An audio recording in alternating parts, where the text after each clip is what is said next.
오늘 우리에게 주시는 말씀 빌립보서 2장 2절에서 4절 말씀입니다.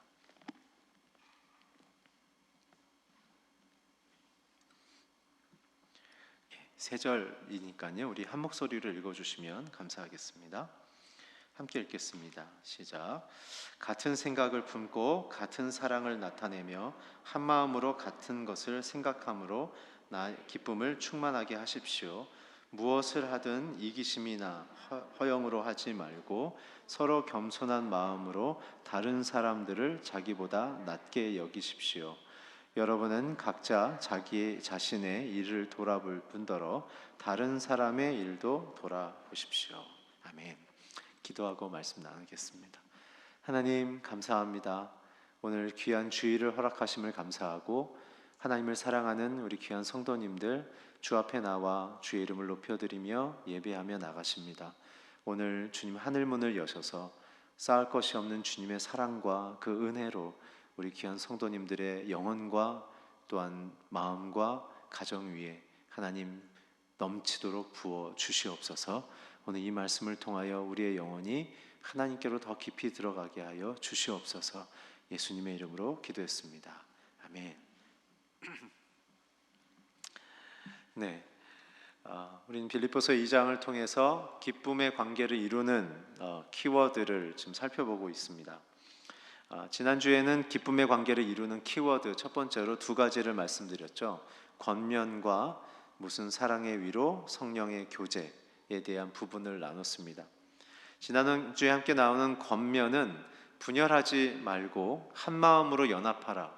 그 얘기의 뜻은 그리스도에게로 모두 붙어 있도록 가족이 그리고 우리 순 공동체가 서로를 권면해 주는 것이 성도들이 해야 될 기쁨의 관계가 형성되는 첫 번째의 키워드였던 것을 우리가 살펴봤습니다. 그래서 우리가 세 가지의 실천을 우리가 생각했죠. 첫 번째는 예수의 옷을 서로 입자. 예수의 옷을 서로 입자. 그 예수의 옷을 입는 것은 우선순위 바꾸는 것이라고 말씀드렸습니다. 내 우선순위가 아니라 예수님이 우리에게 명령한 것을 내 인생의 최우선순위로 바꾸기. 두 번째는 예수를 닮는 것이라고 말씀드렸죠. 예수를 닮는 것은 예수님의 성품과 비전을 나의 비전과 나의 성품으로 삼는 것을 말씀드렸습니다. 권면의 세 번째는 그리스도의 사랑으로 기쁨을 표현하며 서로 기뻐하도록 권면하는 것. 이것이 우리의 가정과 우리 순 공동체에서 순 예배 가운데 일어나야 될 우리의 큐티 나눔, 우리에게 서로의 대화의 첫 번째의 기쁨의 관계 키워드라고 말씀드렸고요. 두 번째 키워드는 사랑의 위로, 성령의 교제. 그래서 7가지의 로마서 12장에 있는 바울이 제시한 실천 내용을 말씀드렸는데요. 결국 그 모든 것을 합치면 사랑 안에서 행하는 것이라고 말씀드렸죠. 내 이웃과 내 가족들이 어떻게 주님의 사랑과 복음 안에 아름답게 생활할 것인지를 서로 격려하는 것이라고 말씀드렸습니다.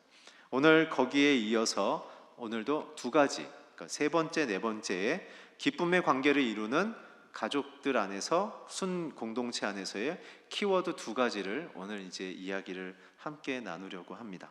우리 2절을 함께 같이 읽겠습니다. 2절 시작. 같은 생각을 품고 같은 사랑을 나타내며 한 마음으로 같은 것을 생각함으로써 내 기쁨을 충만하게 하십시오.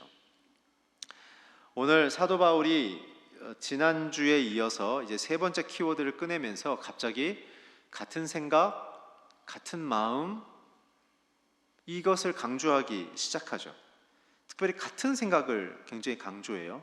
사실은 사도 바울이 같은 생각을 강조하는 데는 이유가 있습니다. 왜냐하면 빌립보 교회 자체가 지금 두 여자의 갈등으로 인해 교회가 깨져버렸기 때문에 그렇죠. 여러분 가족들도요 깨지기 쉽습니다. 교회도요 깨지기가 쉽습니다. 왜 그럴까요? 다 자기의 생각 속에 사로잡혀 있기 때문에 그렇죠. 그 때문에 사도 바울은 갑자기 같은 생각을 품고 라는 쉼프시토이라는 이 말을 시작했던 것이죠. 왜냐하면요 사도 바울은 지금 예수님의 향하여 연결되는 겉면, 예수님의 사랑의 위로 성령의 교제라는 하나님께로부터 내려오는 신적 관계로부터 시작했다가 이제는 우리가 서로, 저와 여러분이 여러분들 간에 또 우리의 가족 간에, 구성원 간에 어떻게 우리가 서로에 대하여 인격체로 나아갈 것인가, 관계를 기쁨으로 이끌 것인가에 대한 이야기를 하려고 했기 때문에 그래요. 그래서 이 내용이 우리가 받아들이기는 그냥 생각을 맞추란 건가? 라고 보지만 이 사도 바울의 지금 같은 생각이라는 단어는 이 사도 바울이 있었던 그리스 시대의 철학자들이나 지성사회에서 가장 중요하게 생각했던 관계의 덕목이었습니다. 우리나라 지금 현재 말로 바꾸면 프렌십인데요, 우정인데요, 이 우정의 가장 중요한 초점을 같은 생각을 갖는 것이라고 얘기해서 이제 사도 바울이 마음과 생각 속에 어떠한 것을 지금 제시하려는 거냐면, 자막 너무 열정적으로 해서 감사한데 조금 제가 말한 다음에 틀어주시면 감사하겠습니다. 감사합니다. 사도 바울이 지금 이 순간부터는 굉장히 예민하게 빌립보 교인들에게 얘기하는 거예요. 이 프레임이 이런 거예요. 세상이 추구하는 우정이 이런 것인데 그 우정보다 성도 간에 나누어야 될 우정은 더 높은 것이다. 이 얘기를 지금 펼치려고 하는 거예요. 이 같은 생각이라는 뜻은 그 당시 루시안이라는 그리스 소설가가 쓴 이 톡사르시스라는 이 프렌십이라는 굉장히 유명한 소설이 있습니다. 이 루시안은 당시 그리스 철학을 반영하는 굉장히 대중적 소설가였는데요, 당대의 모든 로마의 지도자들이나 그리스 지성인들이 이분의 소설로 자신의 인생의 그리고 사회의 리더십의 덕목을 배워가고 있는 중이었죠. 그래서 이분이 쓴 톡사르시스라는 이 프렌십이라는 이 책의 27장부터 34장에 보면 이 같은 생각을 품는다는 이 당시의 주제로 우정의 이야기가 나와 있어요. 어떤 얘기가 나와 있냐면 데메트리우스라는 귀족이 소유하고 있는 노예 안티피루스라는 노예가 있는데 이 노예가 누명을 쓰고 감옥에 투옥돼요. 그래서 굉장히 어려워졌습니다. 그런데 이 데미트리우스라는 귀족이 이 노예를 귀하게 여겨서 스스로 자발적으로 이 노예가 구금되어 있는 이 감옥에 자발적으로 들어가 버려요. 이 소설 내용입니다. 그래서 함께 죄인은 아니지만 죄인처럼 고통받고 그리고 같은 죄인 취급을 받으면서 이 자기 노예가 구명이 될 때까지, 이 무혐의가 될 때까지 감옥 안에 함께 생활해요. 그래서 거기 안에서의 그 수치심, 폭력, 그리고 불명예, 그리고 진짜 사람의 수준에서 받지 못하는 그 음식들을 이 귀족이 함께 먹으면서 자기의 부와 자유를 스스로 포기하는 노예를 위해서 그런 프렌십의 이야기가 나와요. 결국 이 소설의 마지막은 그 모습을 보고 다시 재소사해서 이 노예는 명예가 회복됐다, 이제 다시 자유를 얻었다라는 얘기를 나오는 소설이에요. 그래서 당시 헬라 문화에서 이 그리스의 이 지식인들 사이에서, 사회 지도층 사이에서의 최고의 우정의 이 밸류가 무엇인가에 대한 사람들이 공경한 이 매니페스토가 있었어요. 뭐냐면, 잘 들으세요, 한 마음과 한 뜻을 갖고 친구를 제2의 나로 여긴다. 이게 헬라 사람들이 추구하고 있는 최고의 우정이었어요.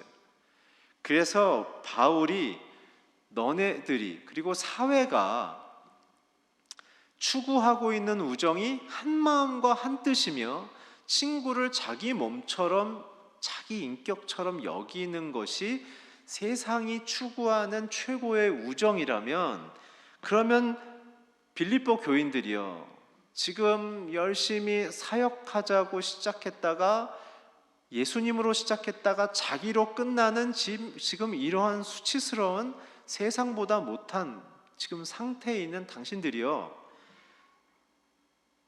우리는 어떠한 같은 생각, 곧 성도로서의 우정을 가져야 합니까? 라는 얘기를 지금 풀려는 건데, 그래서 사도 바울이 놀랍게도 같은 생각, 같은 것을 생각함으로 그 사이에 세상이 제시하지 않는 예수 그리스도 안에서의 우정의 기준을 주는데, 그게 뭐냐면 같은 사랑을 나타내며 살아내라는 거예요.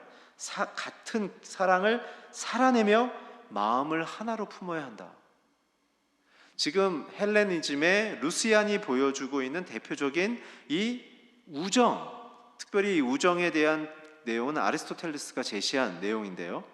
그래서 모든 지성인들은 아리스토가 제시한 루시안이 대중적으로 이미지화해준 이 우정을 한 마음과 한 뜻을 갖고 친구를 내 몸처럼 여긴다는 그 수준에 머물러 있는 상태에서 사도 바울은 예수님이 죄인인 우리를 위하여 아무 대가 구하지 않고 목숨 준 사랑처럼 서로를 위하여 목숨 걸고 사랑해라 는 얘기를 하는 것이며, 두 번째, 그래서 우리가 앞에 배웠던 권면과 성령의 교제와 사랑 안에서 한 마음을 품어야 된다라는 거예요. 지금 헬레니즘에서 말하는 우정은 훌륭한 한 사람이 한 사람을 위한 희생처럼 보이지만, 오늘 바울이 얘기하는 사랑은 예수님을 중심으로 우리 모두가 서로 목숨 걸고 서로를 지키며 서로를 위해 섬기며 살아야 된다는 얘기예요. 그래서 사도 바울이 이 부분을 몇 주 뒤에 하게 될 빌립보서 2장 19절에서 자세하게 한 번 더 이야기하는데, 제가 읽어드릴게요. 내가 주 예수 안에서 디모데를 여러분에게 빨리 보내고자 하는 것은 나도 여러분의 형편을 알고 마음의 시원함을 얻으려고 하는 것입니다. 우리말 성경에는 시원함이라는 조금 애매한 부분을 했지만 원문의 뜻으로 얘기하자면 이런 것입니다. 바울이 디모데를 보내는 이유는 나는 지금 속썩이고 있는 빌립보 교인들을 향하여 너희들을 세상적 기준으로 보는 마음을 같이 하고 나처럼 생각하는 그러한 단순한 친구의 수준이 아니라 그리스도 안에서 목숨 건 영적 동지로서 생각한다. 동지는 뭐예요? 같이 죽기로 결정한 사람들이잖아요. 예수님이 우리를 향하여 목숨 던져주신 것처럼 바울도 지금 자기를 끊임없이 공격하고 괴롭게 만드는 그들을 향하여 나는 너희를 위해 죽을 수 있을 만큼 너희들을 사랑한다라는 이야기를 하는 거죠. 그게 개역개정에는 안위를 받는다라는 표현이 있죠. 결국 우리가 여기서 묵상하며 가져가야 될 건 무엇이냐면, 오늘 나는 하나님이 주신 내 배우자, 내 자녀, 그리고 우리 순 식구들에 대하여 목숨 걸고 그들을 지키고 변호하며 희생할 수 있는가라는, 우리는 이 빌립보서 2장의 2절에 나타나는 이 본문 앞에 자신을 점검하게 됩니다. 바울의 이야기를 들어보십시오. 목숨을 걸고 내 가족, 내 순 식구들을 지키며 그들이 예수 안에서 온전하게 살아갈 수 있도록 내가 그들을 위하여 끊임없이 희생하며 섬길 수 있을 것인가? 이게 그리스도 안에서의 우정이란 거예요. 우리의 약점은 뭐죠? 내 생각과 다르면 탁 쳐버려요, 사람을. 쟤는 나랑 달라, 쟤는 아웃, 이렇게 해보죠. 지금 이 당시에 헬레니즘에 있는 지성인들 사이에서 우정은 어떻게 하든지 한 생각과 한 마음을 추구해 보려는 이성적인 노력을 했고, 어떻게도 그 사람을 나처럼 여겨보려고 하는 그러한 이 감성적인 노력을 했는데, 복음을 갖고 있고 그리스도를 알고 있는 우리에게는 생명을 건 관계가 돼야 되지 않겠느냐라는 것이 오늘 바울의 이야기예요. 그래서 오늘 뒤에 보면 같은 생각을 품어라, 그리고 같은 것을 생각하라라는 이 프로네오라는 단어를 바울이 쓴 것을 통해 봤을 때 저와 여러분이 실천해 할 수 있는 몇 가지의 포인트를 얻게 돼요. 이 같은 마음을 품어라는 이 프레네오라는 헬라어 단어의 뜻은 뭐냐면 친구에 대하여 염려하라, 그거예요. 여러분, 친구에 대하여 염려하라. 그래서 세 가지를 이 단어로부터 유추할 수 있는데요. 첫 번째, 친구가 가지고 있는, 이 얘기는 괄호 열고 내 가족, 내 순 식구들 얘기하는 거예요. 내 가족, 내 순 식구들이 가지는 견해나 생각을 들어보고 판단해 보는 거예요. 그거는 옳고 그름을 판단하는 게 아니라 이 사람이 지금 어떠한 상태에 있고 어떠한 필요가 있는지를 찾으란 얘기예요. 우리가 사람을 만나보면요, 사람들이 마음에 있는 얘기를 할 때도 있지만 근데 대부분은 이중언어를 할 때가 굉장히 많아요. 만나서 괜찮아요 그러는데 진짜 괜찮은 줄 알면 나중에 큰일 나는 경우 있죠. 할렐루야. 그래서 3번은 물어보라고 하잖아요. 근데 요즘은 한 6번은 물어봐야겠더라고요. 진짜 그리스도 안에서 사랑과 우정을 갖고 있는 관계를 이루기 위해서는요, 이 사람이 전하고 있는 메시지를 들으면서 우리가 어떻게 해야 되냐면 기도하셔야 돼요. 하나님, 이 사람의 영혼과 내면의 상태가 무엇입니까? 말은 괜찮다고 그러는데 속은 울고 있을 수 있어요. 말은 기쁘다 그러는데 속은 실패 속에 있을 수 있죠. 저는 우리의 가족들의 관계가 우리의 순 예배 속에서의 주를 향한 묵상과 고백 속에서의 솔직한 자기에 대한 기도의 요청 속에서의 대화가 우리 안에 정말 이 사람이 그리스도와 연결되어 가고 있고 그리스도 안에서 행복하고 성공적으로 살아갈 수 있는 그것을 돕기 위해서 누군가의 얘기를 들을 때 귀뚱으로 들지 말고 내가 듣고 싶은 얘기만을 찾지 말고 정말 이 사람의 영혼의 메시지가 뭘까? 괜찮다고 그러는 게 진짜 괜찮은 건가? 그리고 그 사람이 말한 내용으로만 그렇구나 생각하는 게 아니라 그 사람에 대해서 계속 깊이 기도하면 기도할수록 이전에 했던 말과 그리고 그 사람 주변에서 그 사람에 대한 말과 정보를 종합해 봤을 때 이 사람의 진짜 상황은 이런 거구나. 그래서 내가 어떻게 도와줘야 될까? 우리는 다 나를 기준으로 생각하고 듣고 판단하면 거기에는 예수님이 없습니다. 우리의 가정의 머리이신 예수님, 우리의 순 공동체의 머리이신 예수 그리스도, 그분을 중심으로 하나님, 나뿐만 아니라 이 사람들이 어떻게 그리스도 안에서 건강하게 온전하게 치유되며 살아날 수 있을까요? 그래서 그들의 생각과 말을 들으며 주님의 마음이 무엇인지를 찾아 나가는 것, 그것이 첫 번째고요. 두 번째, 친구에 대하여 조심스럽게 고려하는 마음을 쓰는 거예요.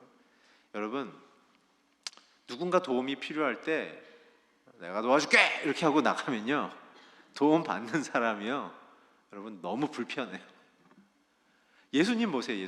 예수님은 죄인들 앞에 가셔도, 문제가 있는 사람 앞에 가셔도, 마음에 상처가 있는 사람 앞에 가셔도 무엇이 문제며 무엇이 해결책인지 분명히 알았지만 마치 그 사람을 기죽이듯, 마치 자기가 우월하고 대단하듯 너 그렇지 라고 얘기한 적 한 번도 없어요. 수가성에 있는 여인에게도 뭐라고 얘기하셨죠? 야, 내가 목말라. 보자마자 아이고 남편이 6이구만 이러지 않으셨잖아요. 그 여자가 오기까지 수시간을 그 땡볕에서 기다리셨고, 그리고 오셨을 때 제가 목이 마른데 물 한 잔 주실 수 있습니까? 정말 낮은 마음으로, 메시아지만 낮은 마음으로. 그랬더니 그 여자가 뭐라고 해요? 참 별꼴이네요. 이방 남자가 왜 나을 텐데, 연기력이 늘고 있죠? 네, 이렇게 해서 주는 거예요. 예수님 뭐라고 그러세요? 야, 내가 너 도와주려고 하는데 정말 이렇게 할 거야 라고 안 하시죠. 고마워요 마시면서. 근데 그 여인의 마음속에 어떤 마음이 들어요? 갑자기 이 남자의 이야기를 들으면서 자기의 영적인 목마름이 드러나기 시작하죠. 여러분, 주님을 마음을 품고 있는 사람은요, 설명하지 않아도, 자기가 무엇을 해줄 수 있다고 얘기하지 않아도 그 안에 계신 성령님이 다 그 상대방에게 이미 동일하게 역사하고 계시는 거예요.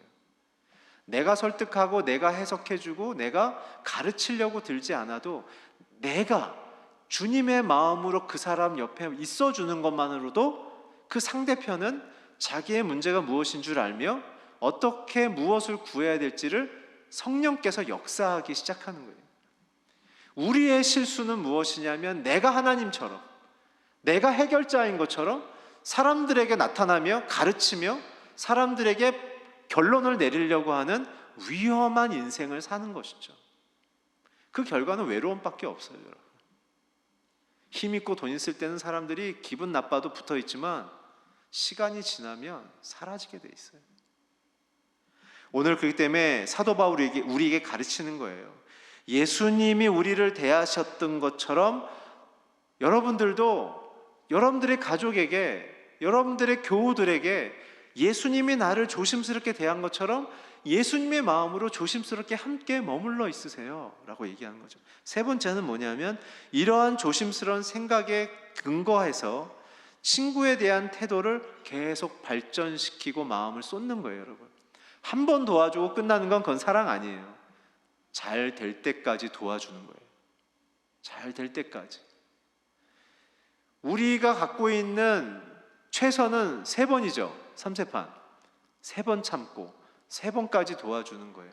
물론 그것도 굉장합니다. 그러나 오늘 사도 바울의 얘기에는 이 그리스의 지성인들이 추구하는 것보다 예수가 우리에게 가르친 것이 더 고상한 것이다 라는 걸 가르치면서, 너희들에게 하나님의 그 긍휼의 마음, 그 그리스도 안에서의 우정의 마음, 생명을 걸고 그 사람이 잘 되기를 바라는 마음이 부어졌다면 천천히 하더라도 포기하지 말고 끝까지 도와주라는 거예요. 끝까지 도와주라. 포기하지 말고 끝까지 도와주라. 그래서 고린도전서 13장에 보면 사도 바울이 사랑에 대한 정의를 이렇게 얘기하지 않습니까?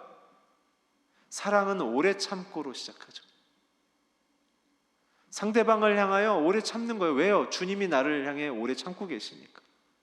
두 번째, 사랑은 온유하며, 절대 군림하지 않고, 절대 지배하지 않고, 절대 꾸짖지 않고, 성령 안에서 그가 답을 찾을 때까지 함께 울어주고 함께 찔리고 함께 고통하는 거죠. 사랑은 자랑하지 않으며, 사랑은 무례히 행하지 않으며, 성내지 않으며, 그리고 마지막 뭐예요? 모든 것을 참고 모든 것을 견디며 모든 것을 함께한다. 여러분, 기독교의 사랑은 그래서 고상한 거예요. 그래서 우리의 신앙은 만만하지 않은 것입니다. 그러나 우리가 이 일들의 부름을 받은 이유는 예수 그리스도의 십자가가 우리를 그렇게 씻어주셨고 예수님이 우리를 그렇게 사랑하셨기에, 매 순간 주님을 큐티하며 만나고 큐티의 그 적용을 살아내며 만날 때, 우리가 그래서 순 예배에 와서 그것을 실패했지만, 그것을 그렇게 살아내지 못했지만 계속 고백함으로 우리의 마음과 생각이 자꾸 한 마음과 한 생각으로 모여지는 거죠. 어떻게 해요? 그리스도께로 모여지는 거예요. 제가 지난 2주 동안 우리 순장님들 또 우리 성도님들을 통해 전달받은 것은, 전 좀 약간 걱정했어요. 지금 10여 년 만에 처음으로 순교편을 하고 여러 모양으로 여러 상황 속에 그렇게 올 수밖에 없는 상황을 제가 알고 있음에도 불구하고 함께 1년 동안 우리 교회 리더십들이, 또 우리 성도님들이 한 마음으로 기도해 주시고 그렇게 가야 되는 것에 대하여 함께 발걸음을 맞춰 주셔서 이렇게 아름답게 출발을 했는데, 지난 2주간의 순모임 속에서 나온 이야기들을 들어보니, 이전에 교제 중심으로 했을 때도 좋았지만 이제 큐티를 중심으로 예수님을 향하여 고백하며 기도하는 순모임으로 바뀌자 모두가 너무 풍성한 나눔을 하신다는 거예요. 순장님들이 너무 은혜를 오히려 자기가 받고 있다고 순원들을 통해서 그런 얘기들 하시는 걸 보면서, 성경 속에 말씀하신 것처럼 우리 교회 공동체, 우리 가정 공동체의 머리는 예수님이시구나, 그 예수님을 고백하는 것이 맞구나라는 거죠. 여러분, 우리가 모여야 될 이유, 우리가 함께 해야 될 그 이유는 무엇입니까? 거기에 한 마음을 두라는 거예요. 예수 그리스도밖에 없어요. 1년 동안 여러분들이 제 설교를 들으시면서 발견하신 것처럼 저는 제 설교 속에 기승전 예수 그리스도밖에 없잖아요. 물론 그 안에 풍부한 내용을 전하려고 애쓰지만 오늘 저와 여러분의 신앙의 이유와 근거는 예수 그리스도시며 그분의 십자가이며 그분의 부활의 생명이며 그분이 나와 함께 해주시는 그 임마누엘의 사랑의 열정 아니겠습니까? 나를 포기하지 않는 주님의 사랑. 오늘 우리의 인생 속에 우리의 힘으로 지켜오고 우리의 힘으로 했다 하면 우리는 너무나 상처받은 인생으로 끝날 것입니다. 그러나 예수 그리스도가 우리의 인생의 목표며 근거며 내용이란 사실을 고백하면 사방에서 돌이 날라와도 스데반처럼 하늘을 보며 천사의 얼굴로 있을 수 있는 거예요. 저는 그래서 여러분들께 너무 감사드리며 우리가 알고 배운 것은 예수 그리스도밖에 없으므로 고백하며 나는 죄인이고 하나님의 은혜만으로 내가 사랑받고 자녀되어서 이 험한 세상에서 승리의 길을 걸어갈 수 있다라는 이 성경의 외침과 가르침을 우리가 붙들며 우리의 가정 속에, 우리의 순공동 속에 이젠 예수 그리스도를 고백하고 예수님이 내게 누구이시며 예수께서 오늘 이 시간 속에 내게 어떤 것을 말씀하시고 역사하시는가를 집중하며 한 마음으로 나아갈 때 여러분들의 가정과 우리의 순공동체가 하나님의 기적으로 가득할 줄 믿습니다. 그것이 우리에게 승부수인 거죠. 로마서 15장 4절에서 7절의 말씀 우리 함께 자막을 통해 읽겠습니다. 시작. 무엇이든지 이전에 기록된 것은 우리에게 교훈을 주기 위해 기록됐습니다. 이는 우리로 하여금 성경이 주는 인내와 위로로 인해 소망을 품게 하려는 것입니다. 이제 인내와 위로의 하나님께서 여러분으로 하여금 그리스도 예수를 본받아 서로 같은 뜻을 품게 하시고 한 마음과 한 입으로 하나님 곧 우리 주 예수 그리스도의 아버지께 영광을 돌릴 수 있게 해주시기를 빕니다. 여러분, 이게 신앙의 아름다운 완성 아닌가요? 혼자 잘 믿는 것도 아름답지만 우리 모두가 그리스도를 중심으로 한 마음, 한 보이스, 한 생각으로 뭉쳐서 주님이 바라고 원하시는 그 꿈꾸는 공동체, 꿈꾸는 가정, 꿈꾸는 세상을 변화시키는 한 성도의 그 아름다움으로 나아가는 것, 그것이 우리가 모이는 이유 아닐까요? 오늘 우리가 그리스도를 중심으로 하나 되길 주의 이름으로 축원합니다. 아멘. 그래서 그리스도를 선포하는 공동의 목표에 우리가 한 마음 한 뜻을 갖기를 사도 바울은 지금 촉구하고 있는 거예요. 자기가 지금 감옥에서 죽고 사는 것 때문에 여러분 중보기도 해주세요, 저를 좀 위해 구명활동 해주세요, 그런 얘기 전혀 없이 우리 지지난주에 본 것처럼 난 죽으면 더 좋아요. 살아있다면 여러분들을 제가 가르치라고 주님이 날 이 고통 속에 살게 하시는 거니까 그것도 좋아요. 사나 죽으나. 그러니 이 외침을 하는 것 아닐까요? 내 기쁨이 무엇라고요? 2절 마지막 사도 바울의 기쁨이 여러분들이 지금 그리스 지식인들이 말하는 우정의 수준을 뛰어넘어 그리스도의 사랑의 수준으로 올라가서 한 마음과 한 뜻으로 가정과 교회를 지켜내십시오 라고 말씀한 것이 내게는 가장 기쁜 것입니다. 석방이 아니라 교회 공동체, 성도들의 가정 공동체가 그리스도의 사랑으로 하나 되는 것, 그것이 그가 바랬던 기쁨인 것이죠. 우리 마지막으로 3절 4절 같이 읽겠습니다. 3절 4절 시작. 무엇을 하든지 이기심이나 허영으로 하지 말고 서로 겸손한 마음으로 다른 사람을 자기보다 낮게 여기십시오. 여러분은 각자 자기 자신의 일을 돌아볼 뿐더러 다른 사람의 일도 돌아보십시오. 이 3절 4절의 원어의, 이 헬라어의 원어의 뜻은 이것입니다.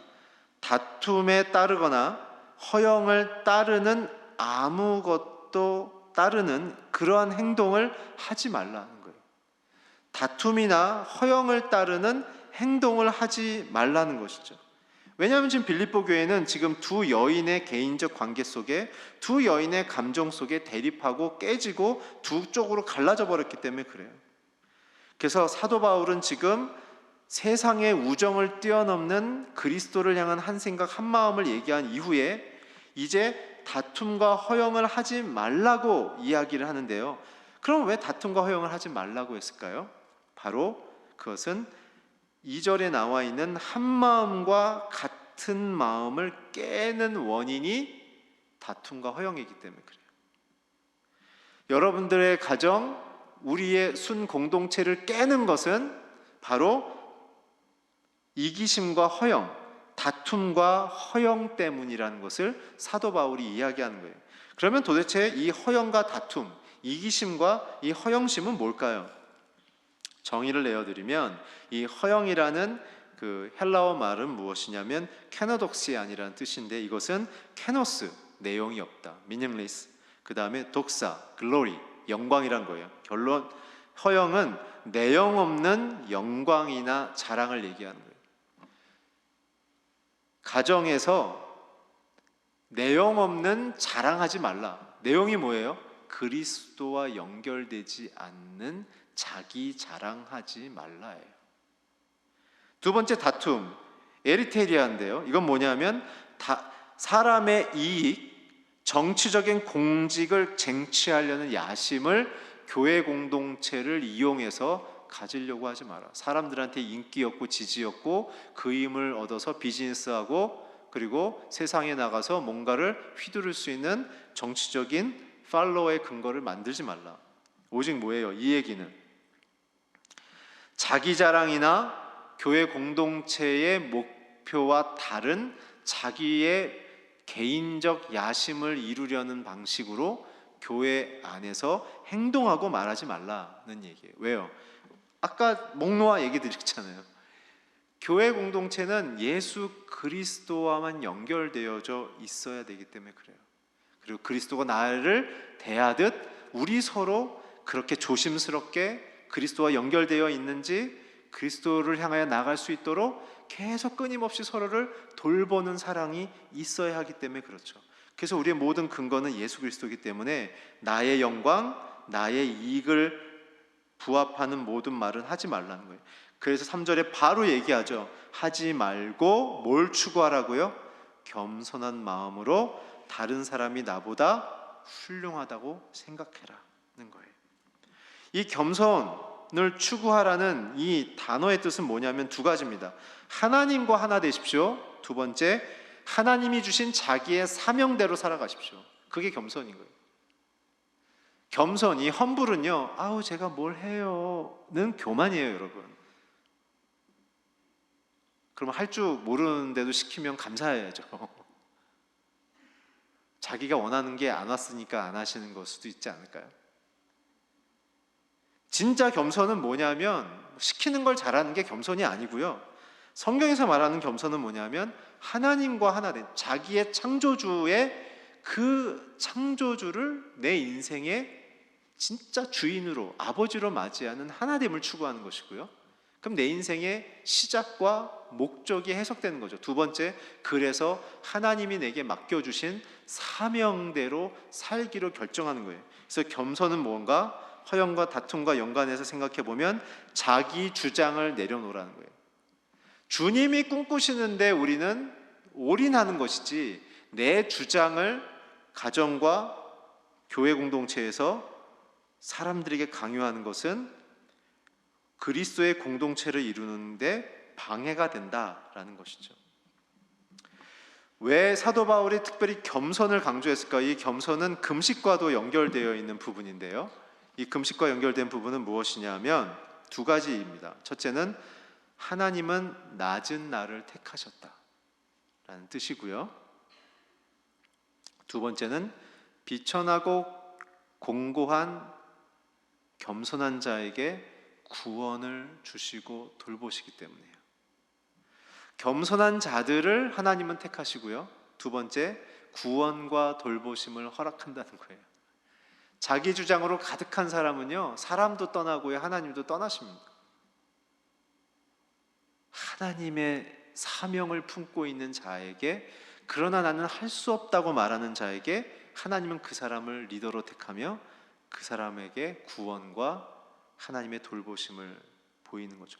그래서 예수님도 이 겸손에 대한 성경의 정신을 따라 자기를 마태복음 11장 29절에 설명할 때 이렇게 설명했죠. 예수님도 나는 마음이 온유하고 겸손하다. 와서 내 멍에를 배워라. 그러면 너의 영혼이 쉼을 얻을 거다. 예수님도 자기를 하나님 앞에서 낮추셨고, 그리고 자기에게 허락된 사명, 저와 여러분의 인생의 멍에를 대신 지어주시는 방식으로 하는 거예요. 오늘 읽은 예수님이 내 멍에를 메라는 표현이 여러분 좀 이상하지 않아요? 쉬라는데 왜 일하는 멍에를 메라 그러죠?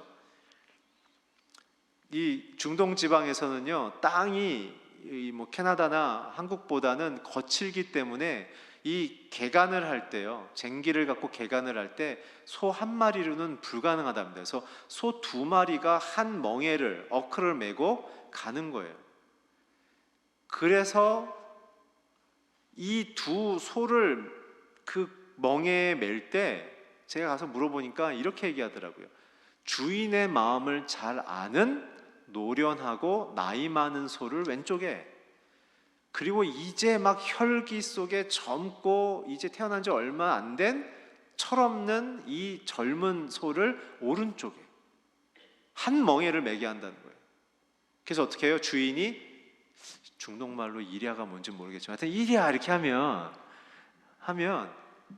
주인은 똑바로 가기를 원하는 것을 이 노련하고 늙은 소는 알죠. 그러니까 앞으로 가는 거예요.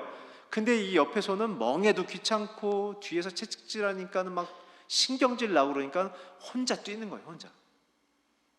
근데 그 중동 지방의 농부를 통해 얘기를 듣는 현상은 그 노련하고 그 나이가 많은 소가 이 젊은 소의 몸부림을 감쇄하면서 감당하면서 주인이 원하는 방향으로 끌고 간다는 거예요.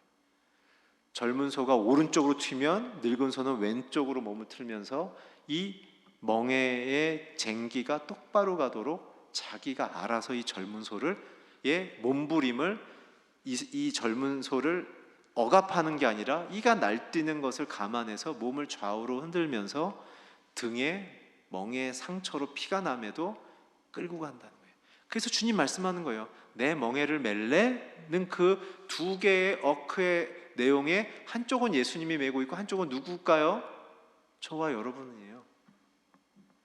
주님이 말씀하셨고 주님이 우리에게 복을 주시겠다고 했는데 내가 하나님의 뜻을 모르니까 좌우로 요동치고 난리칠 때 예수님은 저와 여러분의 인생이 망하지 않도록, 죽지 않도록 내가 혼자 져야 될 멍에를 들어오셔서 그 나이 많고 노련한 소처럼 우리가 믿음 없이 좌우로 흔들릴 때 예수님은 또다시 피 흘리시는 듯한 수고를 하시며 우리의 인생을 붙잡고 한 발 한 발 전진한다는 것이죠. 오늘 그러한 주님을 마음에 품고 있다면 우리가 서로를 향하여 그리스도가 허락한 복된 길, 생명의 길, 축복의 길로 서로가 가도록 서로가 서로를 겸손히 격려해주고 인정해주며 하나님의 사명을 향해 나아갈 수 있도록 서로 권면해주는 것, 그거죠.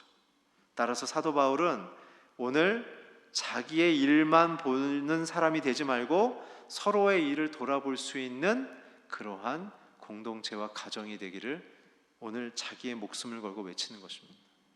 사랑하는 성도 여러분, 오늘 우리가 예수를 믿고 있다면 주님이 우리를 그렇게 돌보시듯 오늘 저와 여러분의 인생이 서로를 향해 같은 생각뿐만 아니라 같은 사랑을 갖기를 축복하며 오늘 허영과 다툼에서 떠나 자기 자랑에서 떠나 주님의 겸손하심을 하나님과 하나 되어지고 자신의 사명 속에 살아가는 저와 여러분이 되길 주의 이름으로 축원합니다.